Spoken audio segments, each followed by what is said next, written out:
নমস্কার, আমি সমর স্যার। আপনারা দেখছেন শেষের কবিতা সুন্দরবন ইউটিউব চ্যানেল। আমরা এবার এই বছর থেকে সিদ্ধান্ত নিয়েছি ধারাবাহিকভাবে কোনো বিষয় আমরা আলোচনা করে যাব। সেই হিসাবে চতুর্থ সেমিস্টারের বাংলা অনার্সের পশ্চিমবঙ্গ রাষ্ট্র বিশ্ববিদ্যালয়ের একটি অন্যতম উপন্যাস আমাদের পাঠ্য বিষয়। আর সেই উপন্যাসটি হলো ঘরে বাইরে। আজকে সেই উপন্যাস নিয়ে আমাদের ক্লাসে আলোচনা হবে। গতদিনে আমরা আলোচনা করেছিলাম নিখিলেশ চরিত্রের নানা দিক। আমরা ভিডিওটা আপলোড করেছি, অসংখ্য ছাত্রছাত্রী দেখেছে এবং তারা কমেন্টস করছে, আমাকে ভালো লাগছে, অনুপ্রেরণা দিচ্ছে। সেই অনুপ্রেরণা থেকে আজকে খুব তাৎপর্যপূর্ণ একটা প্রশ্ন বা একটা আলোচনার বিষয় আপনাদের জেনে রাখা দরকার, সেটি কিন্তু আমরা আজকে আলোচনা করব। অতি সহজ প্রাঞ্জল সাবলীল ভাষায় আলোচনা করব, যে আলোচনা আপনাদের মনের মধ্যে গেঁথে যাবে। অবশ্যই এই কথা আমরা রেখে দিলাম। তবে আজকে ভিডিওটা আমরা একটু ভিন্ন মাত্রায় আমরা করব, এটা আজকে ভেবেছি, সেই হিসাবে আমরা আজকে ভিডিওটা করব। তো আসুন আমরা আজকে আলোচনা করব আজকের প্রশ্ন।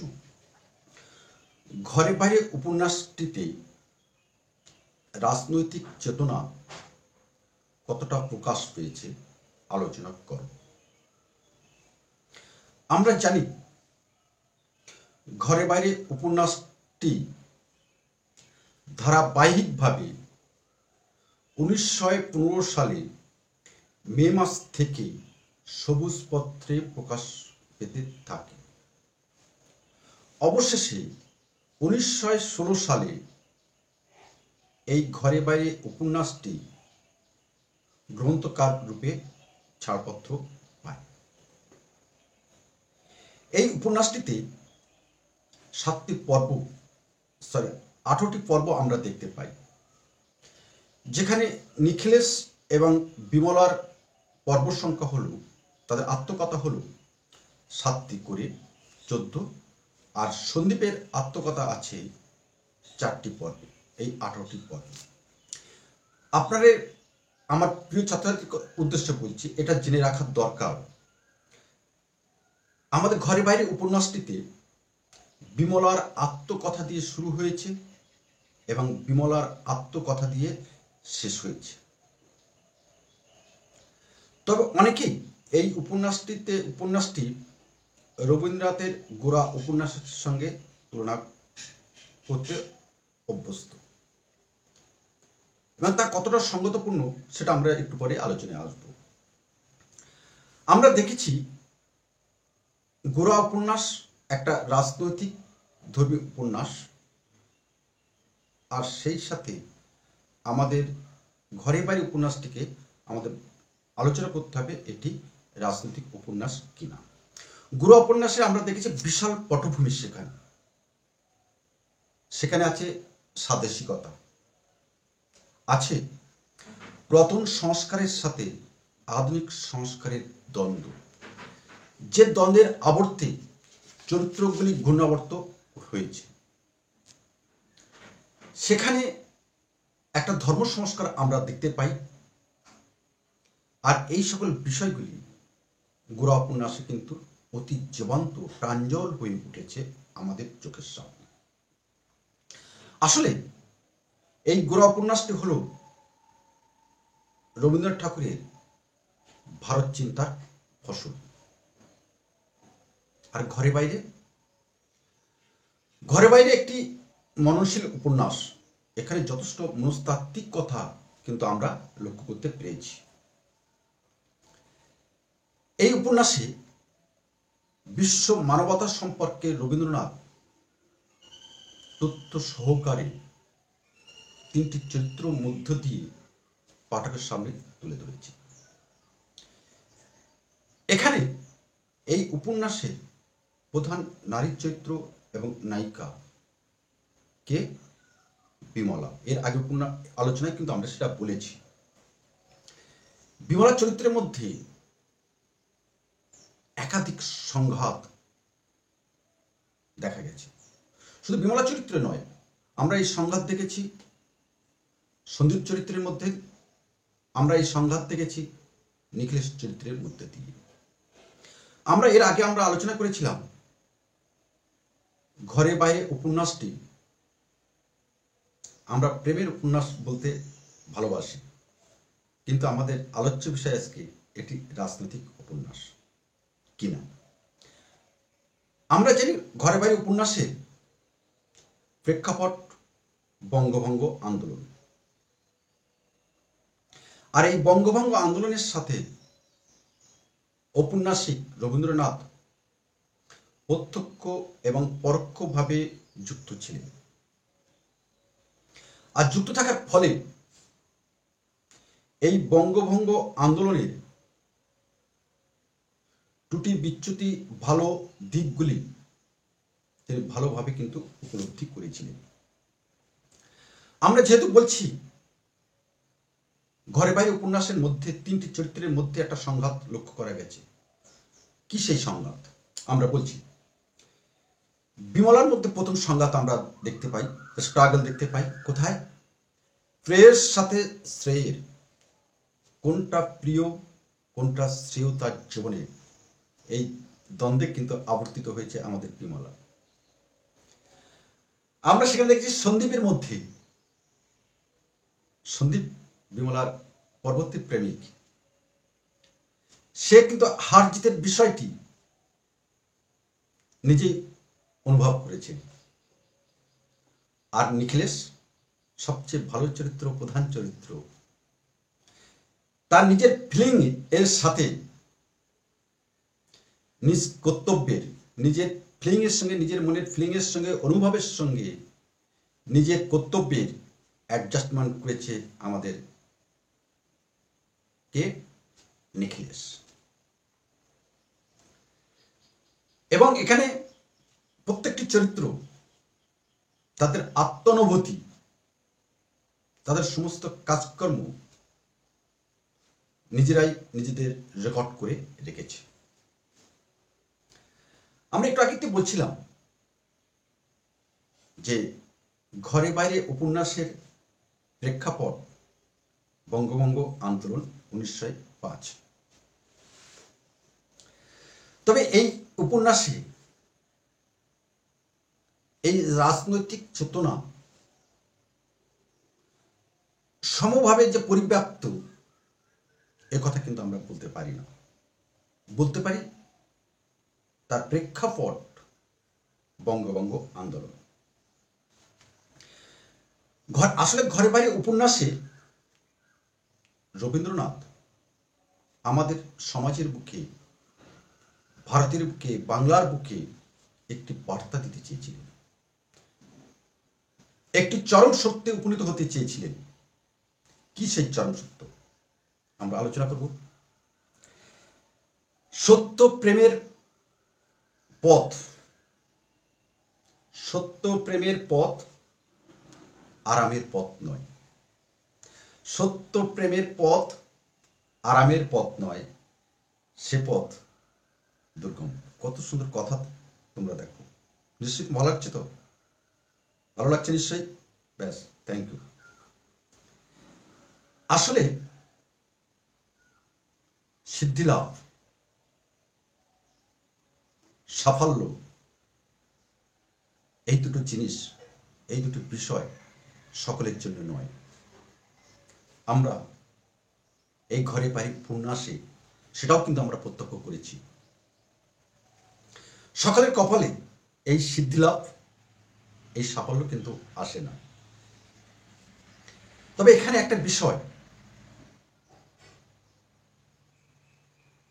দেশের দুঃখ, দেশের অপমান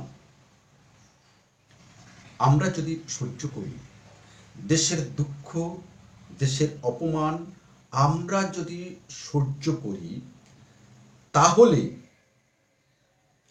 কাটা বাঁচিয়ে চলবার ভয়ে সাধনার মিথ্যাচারণ করিনি। এই সত্যে কিন্তু রবীন্দ্রনাথ উপনীত হয়ে চেয়েছিলেন। তবে নিখিলেশের মুখ দিয়ে রবীন্দ্রনাথ এই সকল কথাগুলি পাঠক পাঠকের সামনে তুলে ধরেছে। আসলে এ কথা নিখিলেশের নয়, রবীন্দ্রনাথের। আমরা বলেছি, শুরুতে বলছিলাম, বিমলার আত্মকথা দিয়ে উপন্যাসটি শুরু হয়েছে এবং বিমলার আত্মকথা দিয়ে এই উপন্যাসটি পরিসমাপ্তির দিকে ধীর লয় গতিতে প্রবাহিত হয়েছে। একথা রবীন্দ্রনাথ পাঠকের সামনে কিন্তু সুস্পষ্টভাবে ব্যক্ত করেছে। তবে যে দেশের নামে যারা ত্যাগ করে, দেশের নামে যারা ত্যাগ করে, তারাই হলো প্রকৃত সাধক। দেশের নামে যারা ত্যাগ করে তারাই হলো প্রকৃত সাধক। আর দেশের নামে যারা উপদ্রব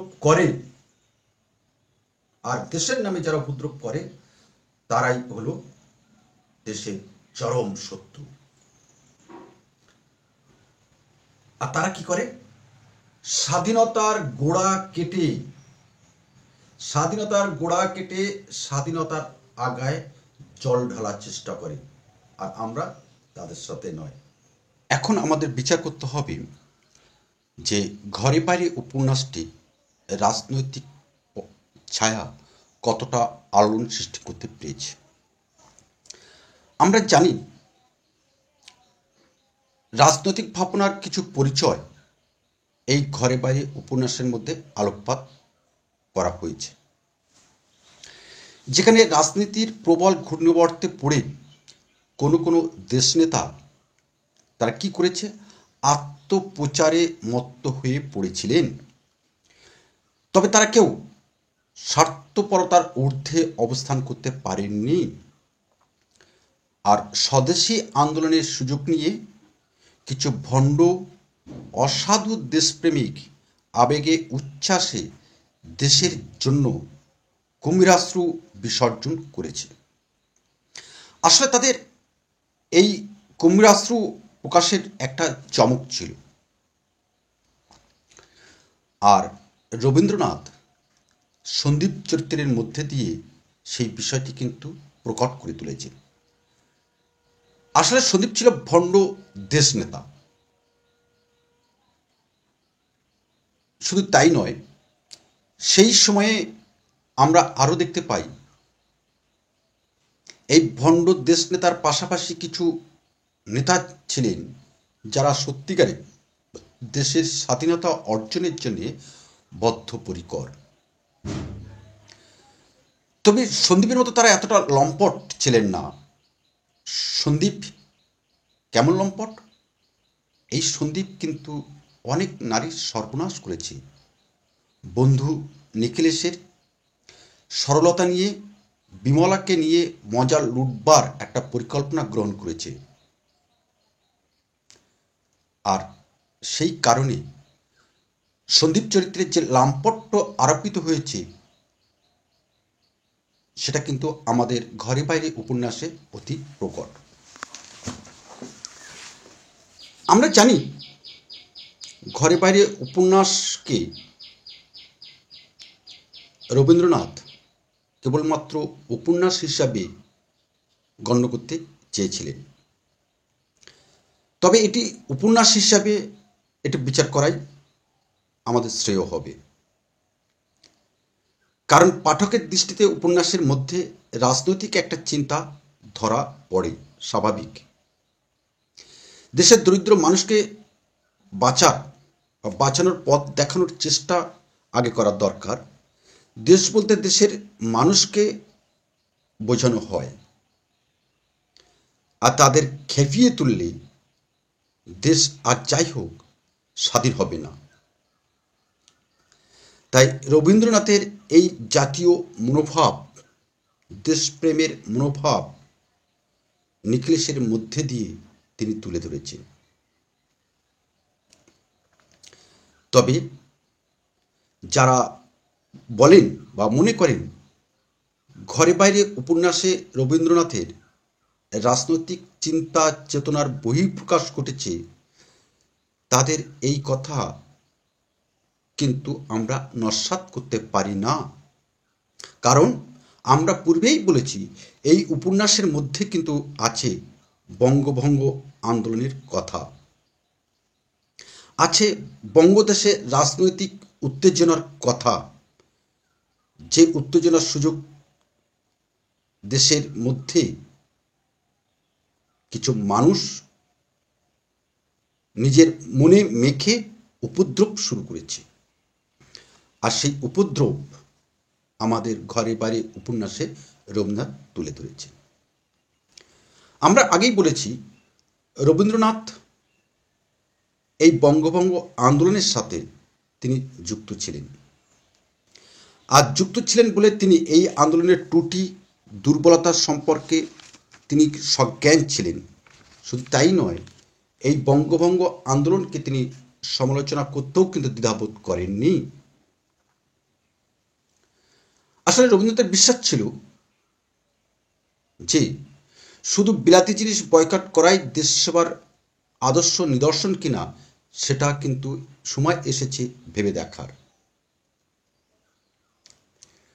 তাই রবীন্দ্রনাথ এখানে একটা বড় প্রশ্ন তুলে দিয়েছেন, গরিবকে কাপড় জোগাবার ক্ষমতা নেই, অথচ গরিব ব্যবসায়ী যে বিলাতি কাপড় বেচে, বিলাতি সুতো বিক্রি করে রোজগার করে, তার কাপড় পুড়িয়ে দেবে তা বিলাতি বলে, এই যুক্তি কিন্তু রবীন্দ্রনাথ মেনে নিতে পারেননি।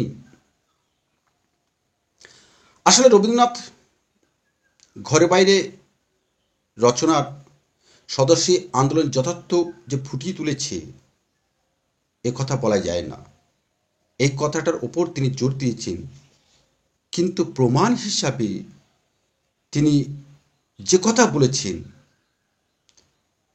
সেটি আমাদের অনেকের না পছন্দ হতেও পারে। কি সেটা? রবীন্দ্রনাথ রক্তাক্ত বিপ্লব কখনোই পছন্দ করতেন না। আসলে তিনি পরাধীন দেশের বিপ্লবীরা অহিংসার বিশ্বাসী নন। ভারত মাতার পূজা তার শ্বেত চন্দন সারতে চান না, রক্ত চন্দনের দেশমাতাকে সাজাতে চান। তবে বিপ্লববাদকে নস্যাৎ করার জন্য সন্দীপের মতো প্রতারক সৃষ্টির ব্যাপারটা মনে হয়। রবীন্দ্রনাথ বিপ্লবীদের সম্পর্কে অধীর ও অসহিষ্ণু হয়েছিলেন। কেন? লম্পট সন্দীপকে বিমলা অতি ভক্তি করেছে, শ্রদ্ধা করেছে, কারণ সে একজন দেশ নেতা। তবে সেদিন মানুষের মধ্যে যারা দেশকে স্বাধীন করতে চান, দেশকে যারা ভালোবাসেন, সেদিন তারা কিন্তু বন্দে মাতরম মন্ত্র উচ্চারণ করতে তারা ভুলে যাননি। শুধু তাই নয়, তারা অকম্পিতভাবে ফাঁসির মঞ্চের দিকে কিন্তু তারা সেদিন অগ্রসর হয়েছিলেন। আমরা দেখেছি ঘরে বাইরে উপন্যাসের মধ্যে দিয়ে রবীন্দ্রনাথ বঙ্গভঙ্গ আন্দোলনের সঙ্গে প্রত্যক্ষভাবে যুক্ত ছিলেন, যে কথাটা আমরা কিন্তু বারে বারেই বলছি। এবং বিদেশ থেকে আমাদের এই দেশে কিভাবে পাপের মহামারী প্রবেশ করলো এটা কিন্তু আমাদের অতি চিন্তার বিষয়। তবে এখানে আমাদের একটি কথা জেনে রাখার দরকার বা বলার দরকার, নিখিলেশের বিপক্ষে সন্দীপকে দাঁড় করানো হয়েছে, আর বিমলা স্বামীর প্রতিপক্ষ হিসাবে যাকে দেখেছে সে হলো সন্দীপ। আসলে এই সন্দীপ কে? এই সন্দীপ হলো ভণ্ড, প্রতারক, কপট, অর্থলোভী এবং নারী মাংস লোলুপ। আর তাকেই আমাদের বিমলা গ্রহণ করেছে। তবে একথা বলা ভালো যে যদি সমান সমান প্রতিপক্ষ হতো তবে বোঝা যেত নিখিলেশের পরীক্ষা কতদূর সফল হতে পারে। যেখানে আমরা দেখি একদিকে পাল্লা ভারী, অন্যদিকে হালকা সামগ্রী তুললে ওজনের সমতা আসবে কিভাবে? কখনোই আসতে পারে না। আসলে বিমলার যদি নিখিলেশের মতো সৎ এবং উদার অন্য পুরুষের মুখোমুখি থাকতো, তখন বিমলাকে নিয়ে নিখিলেশের পরীক্ষার ফলশ্রুতি মূল্যবান হতো বলেই মনে হয়। আর এই দিক থেকে বিচার করে আমরা বলতে পারি যে ঘরে বাড়ি উপন্যাসটি পুরোপুরিভাবে রাজনৈতিক উপন্যাস বলা যায় না, তবে রাজনৈতিক কিছু পটভূমি এই উপন্যাসে আছে। আছে প্রেমের মনস্তত্ত্ব, যেখানে কে আমার প্রিয়, কে আমার শ্রেয়, এই প্রশ্ন কিন্তু আমাদের এই উপন্যাসের মধ্যে আছে। সুতরাং আমরা বলতে পারি সামাজিক এবং রাজনৈতিক উভয় মিলেমিশে ঘরে বাইরে উপন্যাসটি এক কালোজয়ী উপন্যাস, একথা আমাদের স্বীকার করতে হয়। আপনাদের যদি আজকের এই আলোচনা ভালো লাগে, প্লিজ কমেন্টস বক্সে অবশ্যই কমেন্টস করে জানাবেন।